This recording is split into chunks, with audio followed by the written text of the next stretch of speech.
M है interview clear करना, right? आप सिंपल अंग्रेजी बोलने पे फोकस करो, जैसे मैं एकदम सिंपल बोलती हूँ। आराम आराम से बोलो, भागने की ज़रूरत नहीं है, तसल्ली से बोलना।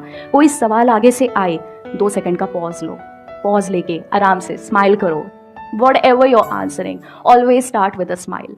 वहाँ पे ये आधा बैटल वन हो जाता है, समझ रहे हो? Start with a smile, take 2 second pause, जहाँ पे भी लगे you're running short on your thoughts, बोल दो, sir can I take 2 seconds, बोल दो। पता है लोग मदद करना चाहते हैं आपकी।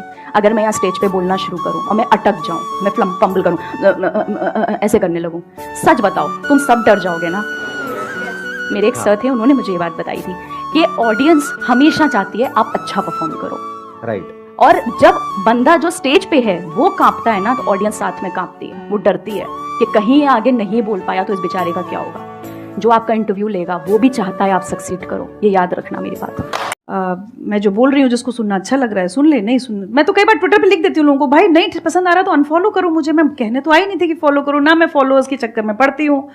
ज़्यादा चिंता कभी नहीं करनी चाहिए। ये तय है कि आप जितना आगे बढ़ेंगे आपको खींचने वाले रहेंगे।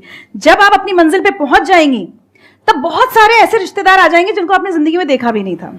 ये कोट ना मुझे बहुत पसंद है, success is relative, more the success more the relatives. और जब तक आप अपनी मंजिल पे पहुंच नहीं जाएंगे वही रिश्तेदार आपकी टांग खींचने भी आएंगे। तो आपको डिसाइड करना है। मैंने तो क्या क्या नहीं सुना, मतलब मैं तो अब यहाँ कहना भी नहीं चाहती मेरे बारे में कितना बुरा बुरा नहीं बोला है, बट वही आप किसको फैमिली मानते हो।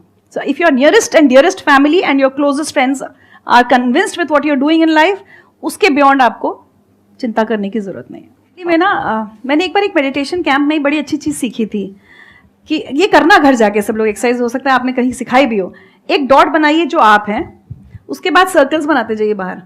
तो इमीडिएट आपके बाद वाले सर्कल में फैमिली कौन, ठीक है, तो वो अगर मेरी मदर या मेरी नियर एंड डियर वंस हैं, उन सबको तो पता है, बहुत बोलती है, कोई बात नहीं, they all fine with it.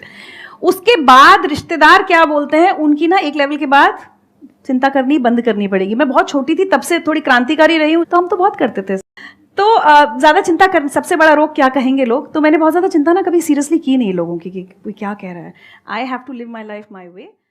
मैंने ये कहा था कि आप मिलियनेयर इसलिए मत बनिए, पैसे में प्रॉब्लम नहीं है। आप भी कहते हैं, ये मैंने आपके सेशंस में भी देखा है कि पैसे में प्रॉब्लम नहीं है, आप पैसे को यूज़ कीजिए, जो करना है करिए, खुश रहिए, उसको एंजॉय करिए। बट इसलिए मिलियनेयर मत बनिए क्योंकि सबने कहा है कि हासिल करनी होती है, पैसा बहुत अच्छी चीज है और पता नहीं ये हो जाएगा, उसके बिना आप प्रूव नहीं कर पाएंगे, उसके बिना आप इंसान ही नहीं है, मतलब आप काम के ही नहीं है। अगर आप पैसा नहीं कमा रहे, आप अच्छी पोस्ट पे नहीं है, आपकी लोग मतलब वाहवाही नहीं हो रही है सोशली, इसलिए पैसा मत कमाइए। पैसा इसलिए कमाइए या फिर कुछ भी करिए इसलिए करिए क्योंकि आप वहां तक पहुंचते पहुंचते जो बन जाएंगे वो इतनी वैल्यूएबल चीज है, आपकी डिसीजन मेकिंग, आपकी रिस्क टेकिंग। बेसिकली आप बिजनेस या कोई भी काम जब रिस्क टेकिंग, मतलब जो भी ऐसा काम है जो थोड़ा सा पाथ से हटके है, जो नॉर्मल ट्रेडिशन से हटके है, वहां पे आप लाइफ सीखते हैं।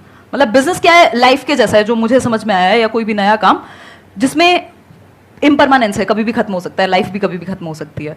दूसरा, रिस्क लेना ही पड़ेगा आपको, आपकी जो स्टेबिलिटी है, मतलब जैसे लाइफ चलती है वैसे ही कुछ भी आप नया करते हैं तो वो वैसा ही है। आप जिंदगी सीख रहे हैं, अगर आप काम सीख रहे हैं, कुछ भी काम कर रहे हैं। दुख देखिए किसी के प्रॉब्लम्स को एक बोलता है मेरी जिंदगी अच्छी नहीं चल रही, वो बता रहे मेरी उससे भी खराब है।